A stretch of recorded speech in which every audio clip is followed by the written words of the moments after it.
Stop blaming white cops for the killing of black kids. Instead, teach your black children to be obedient towards authority. And I don't care if most of y'all are black. You need to teach your children to obey authority. We need to teach our sons and daughters to obey authority. We need to teach our...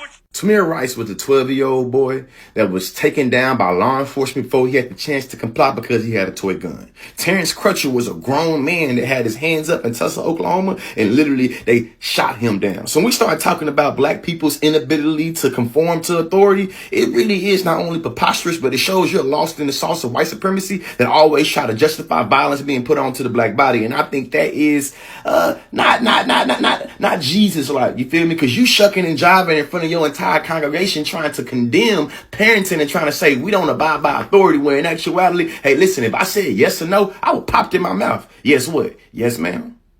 No, what? No, ma'am. Yes, what? Yes, sir. No, sir. So the idea that you want to get some brownie points on the conservatives, you get your conservative clout at the expense of your black congregation, that's the work of the devil, man. Stop blaming white cops for the killing of black kids. Instead, teach your black children to be obedient towards authority. Yep, I'm about to hurt some feelings and kill several birds with one stone. Let's get it. Now, I have said this several times before, but some people care more about their feelings getting hurt than they do about liberation from their oppression.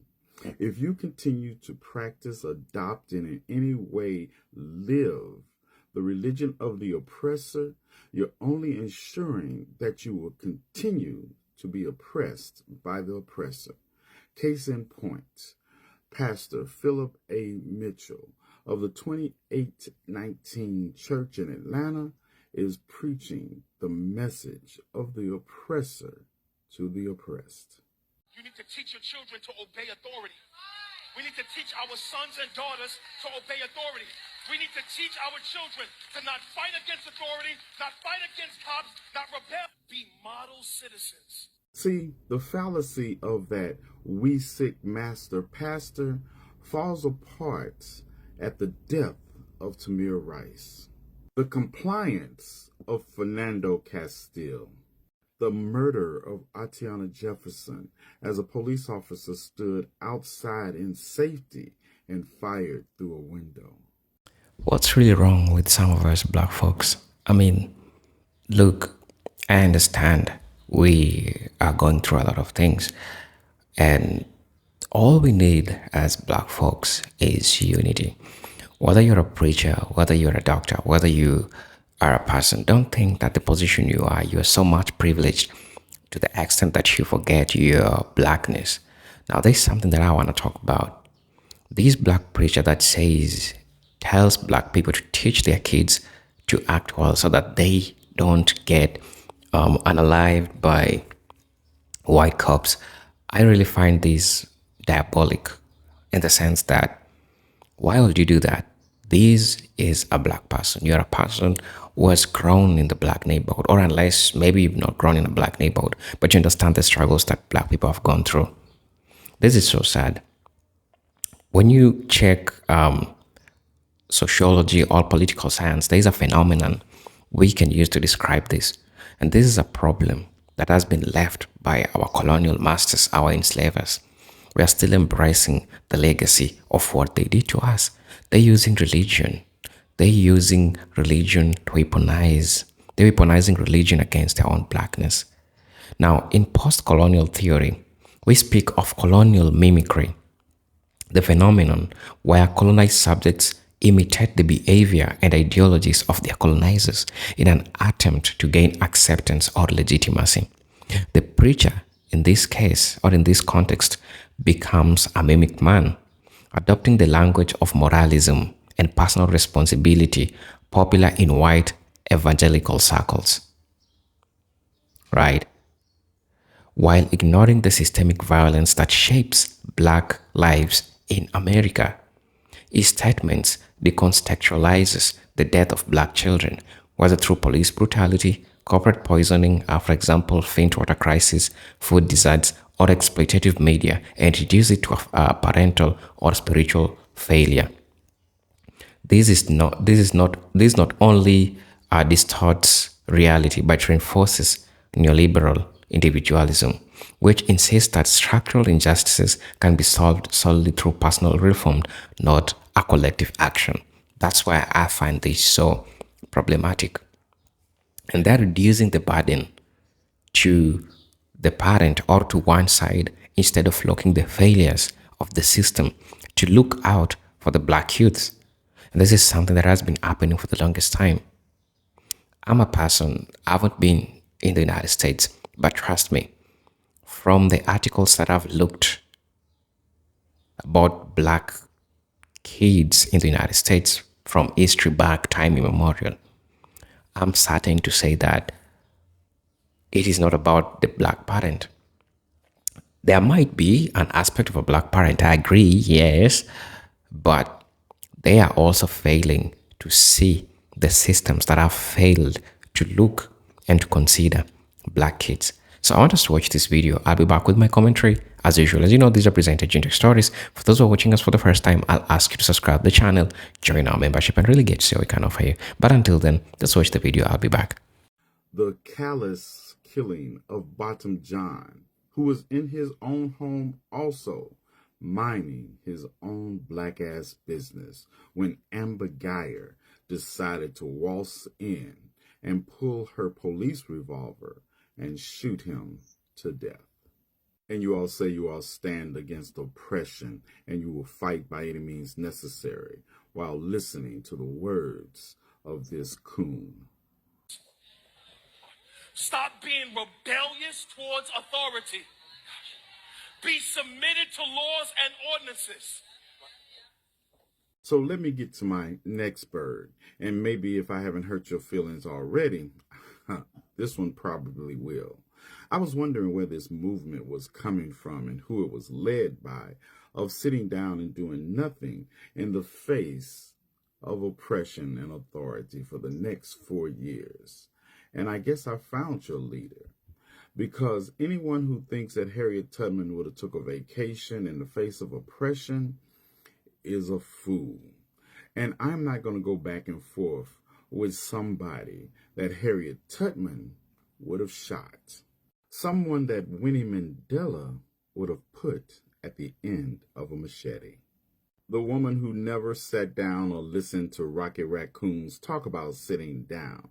A woman who kept the struggle alive even when her husband was in prison. A woman who said that our struggle was not a flash in the pan. I have kept it alive with every means at my disposal. And none of those means was sitting down. See, this Rocket Raccoon-ass mentality that Pastor Philip A. Mitchell is preaching is the same kind of mentality that would have tried to convince Haitians it's not their time to rebel against the authority of their enslavement. That is the same mentality that the slave revolters on the Amistad threw overboard as they tried to tell them they should just wait to see where the slavers were taking them. That mentality is the same mentality that told the slaves on the White Lion in 1619 that, hey, we're here now. Slavery is the law of the land. That same mentality would have told Kunta Kinte to never run. I'm going to go deep. I'm about to get everybody mad. Stop bending your numbers. Watch. The Lord said, give back to Caesar what belongs to him. That is, be submitted to governmental authority. And understand, while you all are out here swallowing every word that those Rocket Raccoons are selling to your spirit about being obedient servants, understand the oppressor is not doing the same to their people. Take, for instance, the Declaration of Independence, because it has a different message than the message that the oppressor is using their Rocket Raccoon surrogates to sell to your spirit. We hold these truths self-evident. Then you skip down to the part that says that to secure these rights, governments are instituted among men, deriving their just powers from the consent of the governed, that whenever any form of government becomes destructive to these ends, it is the right of the people to alter or to abolish and to institute new government. You all continue to buy what these Rocky Raccoons are selling to your spirit, and you're going to continue to be in the same oppressive conditions that you have always known, because they're not preaching liberation, they're preaching obedience to master. Rocky Raccoon. Jamie Foxx had an awfully lot to say about Philip Anthony Mitchell's sermon this weekend. Let me show y'all the clip. And I know there's bad cops out there. We know that. We know there's cops who's evil. Man, there's evil people in every industry preaching all that stuff. But man, not every killing of a black man was because of a bad cop. Some of that is because we have not taught our children to be, watch, obedient to authority. That some of the stuff we bring upon ourselves when we provoke authority.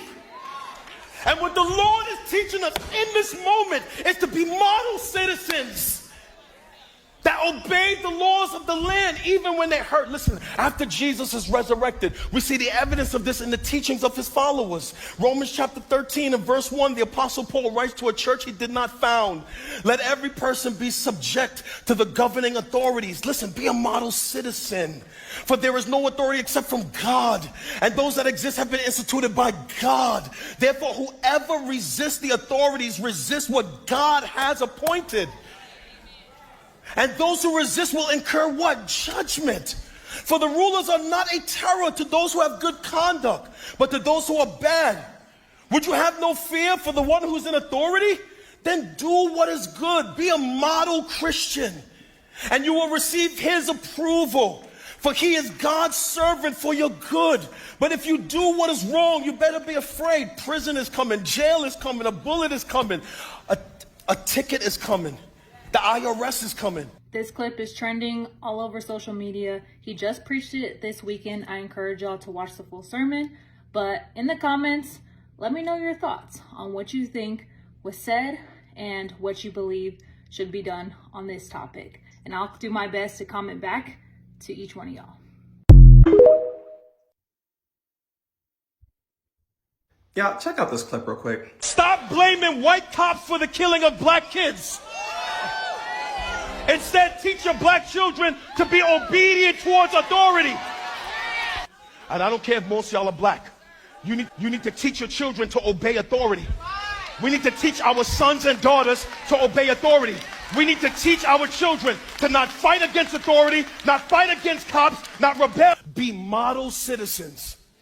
Now, I could spend time in this video talking about how a lot of evangelical Christianity is rooted in anti-blackness, why everything that is African is considered demonic, but there's a lot of common practices in Christianity today that are just redeemed European pagan practices. I could talk about the consistent appetite amongst black folks for angry preachers. I could talk about, as a person with a degree in biblical and theological studies who was a pastor for 10 years, how it is so easy to pinpoint performative preachers. But what I actually want to talk about is the rootage of prophetic ministry. Throughout the entire Old Testament, you had two main bends. You had the empirical bend and the prophetic bend. The empirical bend were the words and the ideas of the kings that showed the kings in a good light. Then you had the prophets who were constantly calling the powers that be into question, telling them that their oppression of people was a problem to God. In the New Testament, you have Jesus who shows up pointing out that oppression and the fact that the Pharisees and Sadducees were aligned with the oppressors. One of the reasons why black clergy were at the forefront of the civil rights movement is because they had a prophetic mandate to push against oppression, a biblical mandate to do so. But a lot of pastors have traded in that prophetic mission for conservatism, capitalism, and proximity to whiteness. This guy is just another classic case example of someone who's bought into conservatism and capitalism. And through that, it has distorted his view of the gospel. And also, it has put him in a position where his anger that comes out is being used to oppress the people who look like him. Because Jesus would disagree with the message that he preached. And that's the wild part. Thanks for coming to my TED Talk. Anthony Mitchell is right. And I promise you, and I'm glad that he is using his platform to hold the Black community accountable for things that we could be doing better, because as I made in one of my former videos, I'm really tired of how a lot of predominantly Black churches or all Black churches want to talk about all the other issues that the Black community is facing except for the issues that we are causing ourselves.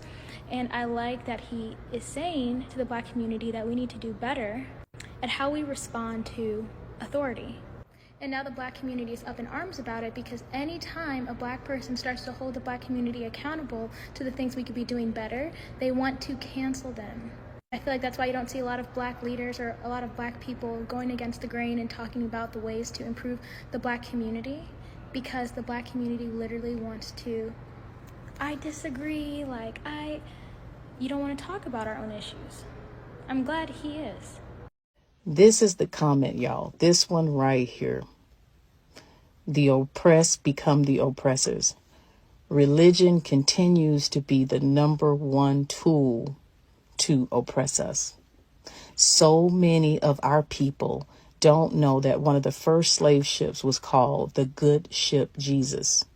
And the captain of that boat went over to West Africa and promised the African people that they were going to get salvation, everlasting life through Christ if they got on the boat.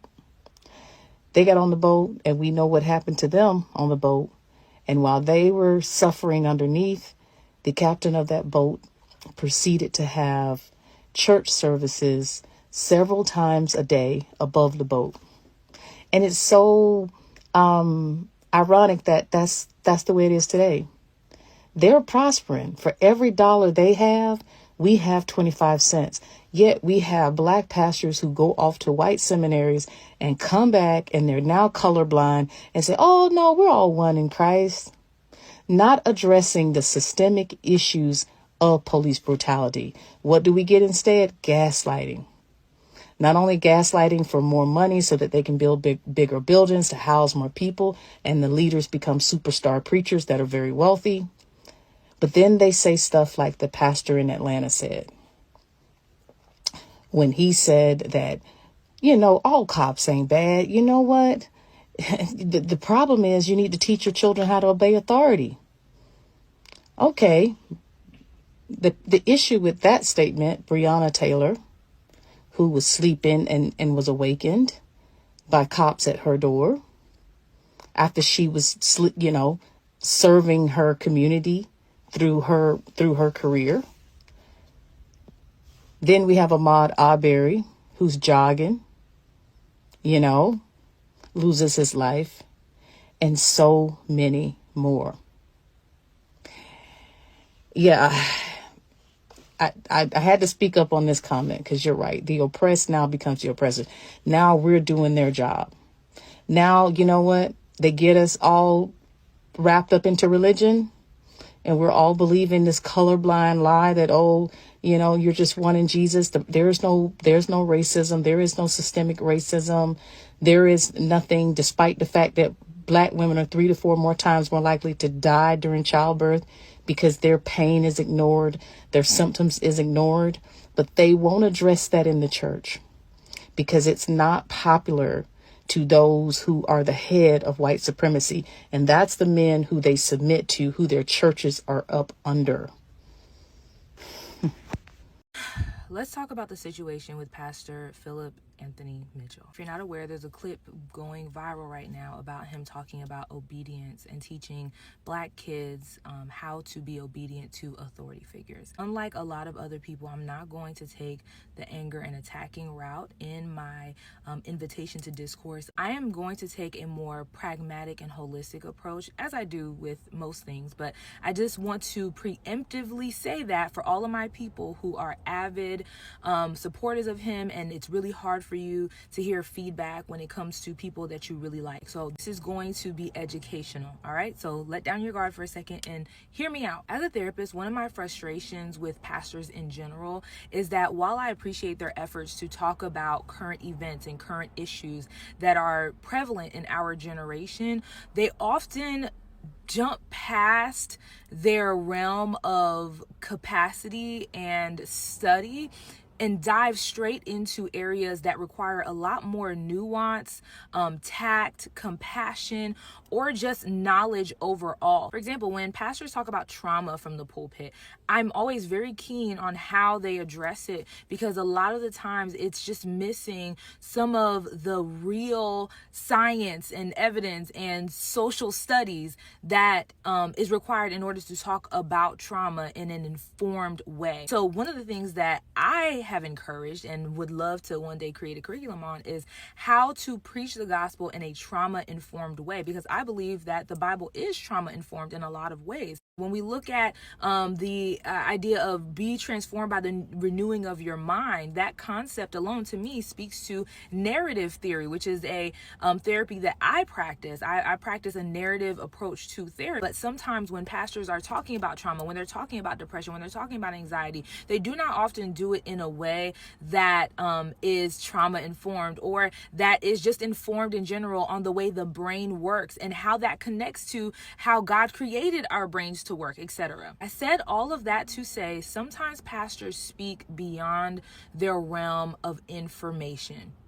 And one of the biggest ways that pastors do this overall, including Black pastors, is by not using cultural competency. Cultural competency is the practice of being informed about cultures, but also putting yourself in a position to receive information about the people that you are serving, which means allowing the client in front of you to inform you about their cultural context, and not just you assuming their cultural context. In the same way, it is important to be culturally competent in the pulpit, because you have to know the audience that you serve. You have to make sure that you know, if you are a pastor that deals with marginalized communities, I don't care if you are a marginalized person yourself. Black people, just because you are a minority does not mean that you are culturally competent. It does not mean that you are aware of your audience. It does not mean that you have cultural attunement, which is a step beyond cultural competency.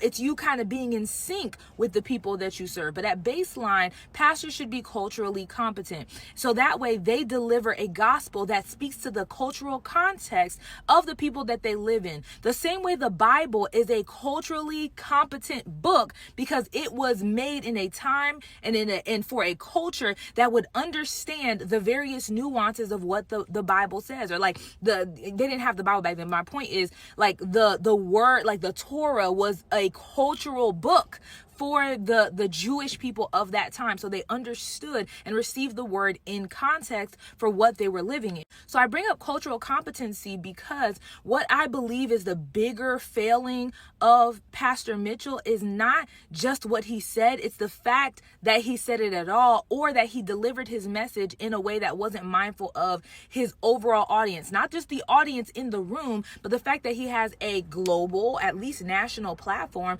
of people who follow him from all walks of life and in all spaces. And what I'm not saying is that you have to always deliver a message that goes beyond your home context, but you do have to be aware. While there were people in his audience cheering and clapping, if the message, because everybody in the comment sections that I have seen are like, you got to look at it in context, watch the whole thing, don't just watch. It doesn't matter. If I had to guess the context is that he was trying to talk about how to be obedient to power structures, or to be obedient to God, to be obedient to authority figures and things like that, which is not a bad message. Overall, we all have to submit to something, whether that is a spouse, a friend, family members, your job, government, etc. We all do have to submit to something. And being obedient and submitting to authority is a biblical concept. The problem is when we display that message, we have to also keep in mind the fact that the community that you're talking to has always been obedient, even when they were oppressed. But that obedience has never profited them safety. It's never helped them to escape that oppression. We all know that the good Negro never really succeeds in the end. He's just oppressed in a different way, even if they pat him on the back for being said good Negro. So when you're dealing with a community that has been wounded by the injustices of a system that you are asking them to obey, you have to understand that for some people, what they hear you saying is Jesus doesn't care about your oppression. As a matter of fact, he wants you to keep submitting yourself for the job of being oppressed. When the God of the Bible came to fight oppression. When we look at Isaiah, it says that he came to free those who were in bondage, that he came to deliver the oppressed. Jesus is the great deliverer. And so he does not ask us to be silent, to the ways of oppression and to just be obedient. Now, he does tell us to be, to respect authority. But at the same time, this is the same Jesus who went in the temple and tore it up because they were not operating the way that they were supposed to operate. We are called to both walk in respect of authority, but also to challenge authority at the same time. So if you wanted to create a message, if you wanted to give a message that was talking about obedience, and you wanted people to learn how to be obedient to authority in general, the obedience that God is calling to is also protection to some extent. However, we know that for people who are committed to harming us, your obedience is not going to matter. He could have pointed out where obedience doesn't always seem to work and have a nuanced and challenging conversation about to what extent do we obey, because civil disobedience is also a way to fight oppression. But again, if you are out of your depth in speaking about political issues in a way that is multifaceted, you are not going to be able to preach a holistic gospel to a congregation that is marginalized. And this is why cultural competency is important. You cannot be a black pastor to a black congregation or a pastor to a black congregation in general and not be culturally competent, not read the room, and not point out oppression.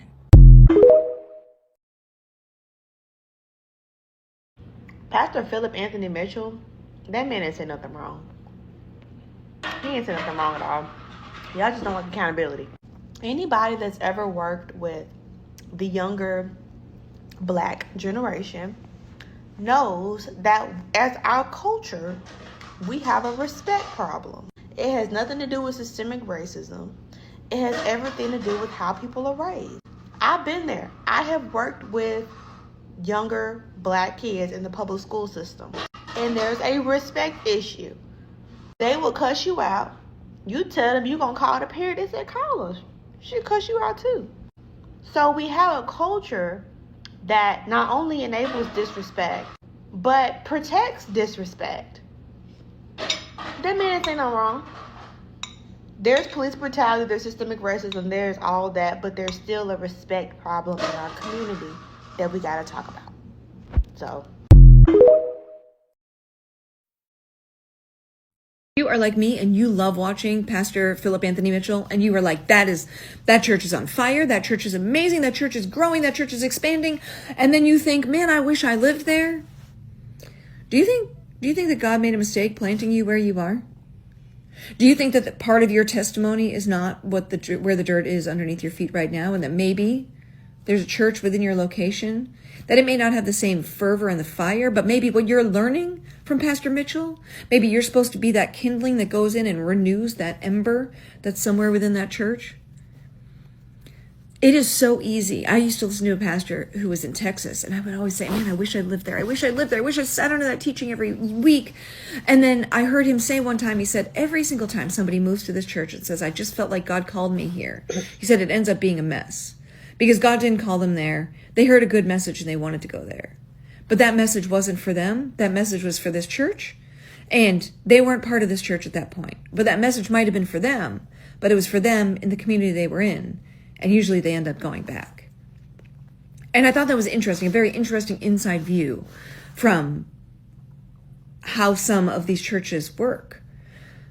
Because again, it goes back to the idea that God called you to a community. And if he's uprooting you and moving you, go. But if you're just longing for that, it might just be your humanness longing to be part of something that's powerful. But there's powerful in the mundane. And there's powerful in the small. And there's powerful in the big. And there's powerful in everything, because the same Holy Spirit that is setting the fire in Pastor Mitchell's church is the same Holy Spirit that dwells in a multitude of churches around the world, in underground churches in China, in the churches within the Middle East, in the churches in the small town in America, in the churches in the big cities that feel like that God is absent. There's the same Holy Spirit that is setting a fire in each of those places. And you might be surprised what is right in your backyard, because if your feet are planted there, there's something there for you. Because you have not walked outside of God's providence, but there is a risk that if you go and you follow something that looks like fire for you, it might be fire for somebody else, but it might be what burns you to. Anthony Mitchell gives very much pulpit industry plant, and I said what I said because the way he champions white evangelical Christianity it's sickening. His take on police brutality was piss motherfucking po. Hello guys, welcome back to the channel. I'm hoping that you are super fine, super great from wherever you're watching us from. Now I have something to discuss with you. I know this is not something interesting, but again, I'm happy to see black folks get out in mass and talk about this, because it's important for us to usually have all these discussions in regards to things that are happening in the United States. Now, that being said, when a black preacher tells his community to stop blaming white corporations for the deaths of black children and instead urges only internal reform, such as teaching the kids well, he engages in a dangerous form of victim blaming that echoes a psychological tool of white supremacy. This position effectively absorbs systemic power structures of accountability and shifts the burden of social transformation onto the most oppressed group. When you look at political science and sociology, as people who have studied political science and sociology, you get to understand that this phenomena is known as internalized oppression. This is a condition in which marginalized people adopt the narratives and logics of their oppressors, reinforcing the very systems that subjugate them. It also plays into the bootstrap ideology, which falsely asserts that oppressed can succeed purely through moral will and self-correction, ignoring historical and structural impediments deliberately erected by those in power. This preacher statement does not just reflect naivety, it reflects the theological allegiance to colonial morality. Most of people are still using colonial masters' mindsets and our enslavers, those people who subjugated black folks. And remember, when you look at how religion was used to enslave a black person, will also make you question a number of things. But since you're a person who really understands what you're doing, in as much as we know that God is up there for everyone, we need to understand that we need to use religion in the right way and not weaponizing it against black people. Because even some Bible verses were deliberately written or used to keep black people in the position where they are. And this is crazy. I'm also going to talk about historically, during slavery and colonialism, Christianity was used as a psychological weapon to pacify the enslaved and the colonized. Slave masters and colonial administrators deliberately promoted a distorted version of Christian doctrine that emphasized obedience, humility, and suffering as noble virtues. While omitting the deliberate aspects of the gospel, black preachers, often selected or approved by white overseers, were instructed to preach from scriptures like Ephesians 6:5, slaves, obey your earthly masters, while being forbidden from interpreting texts that spoke of deliverance or justice. What we are witnessing today in this preacher's rhetoric is a modern continuation of that colonial theology framework. Religion that upholds order, not liberation. Conformity, not resistance. This is what black theologian Dr. James Cone called white theology. A religious ideology that reinforces white power by suppressing black agency. Also going to be addressing this, right? By suggesting that the blame for black death lies solely within the black household. The preacher acts as a buffer for whiteness, deflecting righteous anger away from white power structures and redirecting it inward. The mirror, what Frantz Fanon described in Black Skin, White Masks, a phenomenon of the colonized turning their rage against themselves rather than their colonizers. It is a classic divide and rule strategy. White supremacy does not always require a white face. Get that? White supremacy does not always require a white face. It can speak through black mouths, especially those adorned in religious garments. This internalized blame turns the victim into the culprit and pacifies the community into inaction. Prayer without protests, forgiveness without justice, and healing without accountability. It is a spiritual sedation. Now, giving it from a theological perspective, this kind of preaching represents a betrayal of the black prophetic tradition. Throughout the history, black clergy, from Nat Turner to Dr. Martin Luther King Jr. and Malcolm X, used the pulpit as a platform for resistance, not repression. Liberation theology, particularly in its Black and Latin American expression, insists that God stands with the oppressed and calls for the transformation of unjust social systems. The preacher in question, however, uses religion not to liberate, but to moralize, inviting his congregation to focus on individual sin while ignoring the institutional evil. These are neutered theology, stripped of power, divorced from history, are designed to maintain the status quo. It's the same theology that justifies segregation, turned a blind eye to lynching, and today refuses to confront economic genocide against black communities. That's really crazy, right? I see black people used to use the church as a platform to push resistance against the atrocities that were being done to them. But this is the opposite of what people are expecting or what people expected. Now, in critical race theory, we examine how institutions and ideologies reproduce racial hierarchies even when overt racism is absent. These preacher statements function as ideological reinforcement of racial capitalism, the system where black bodies are devalued for profit, whether through prisons, police violence, underfunded schools, or toxic industries.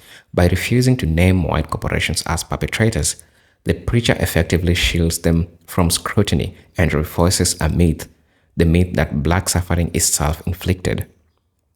This is not neutral preaching, it is ideological work. It maintains the illusion that corporations do not target poor black neighborhoods for environmental degradation, food manipulation, or media exploitation. It denies that system racism has engineered generational trauma and material deprivation. This is how white supremacy survives, by convincing its victims to police each other. That's really sad. That's really crazy. But get what? This really happens. I'm also going to be addressing this. The preacher's message also reinforces respectability politics. The belief that black people must behave a certain way to earn respect for protection. This is not just counterproductive, it is dehumanizing. It implies that if black children are killed, it's because they weren't raised properly, weren't moral enough, weren't obedient enough. Respectability politics has been long used to invalidate the crisis for justice, suggesting that only the well-behaved are worth of life or dignity. It obscures the fact that structural violence does not discriminate between the good Negro and the ghetto youth. Trayvon Martin was wearing a hoodie. Tamir Rice was playing. Philando Castle had a license to carry. Yet they all died. Why? Because the system is not triggered by the behavior. It's triggered by blackness. You need to know that. From a sociological standpoint, the preacher's comment can be seen as a function of what Pierre Bourdieu calls symbolic violence. the internalization of dominance through cultural and moral norms. The preacher has absorbed the worldview of dominant class and now unconsciously performs the ideology through religious language.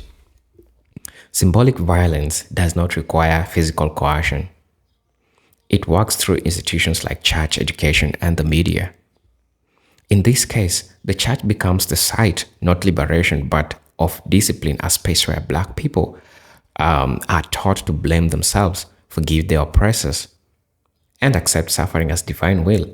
This is the same logic that kept Black people passive during slavery, docile under Jim Crow, and confused in the face of neoliberal racism today. You need to get that it is also essential to understand that this preaching disconnects the spiritual from the political. It constructs salvation as a personal journey and related to material justice or collective liberation. But throughout the history, authentic African spirituality and even early Christianity were never apolitical.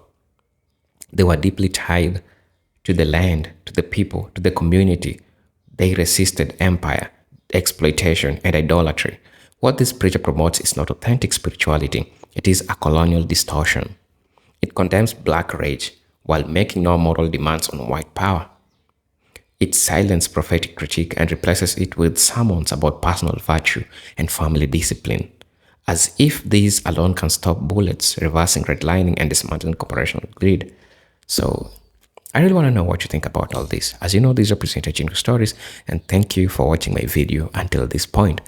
If you wish to support me through my Cash App, it's on my bio. If you wish to send me a super thanks, I highly appreciate it. For those who are supporting my channel through Cash Apps, through super thanks, trust me, I see what you do. For those who are subscribing, for those who are saying for the first time, coming back and liking and watching, I highly value.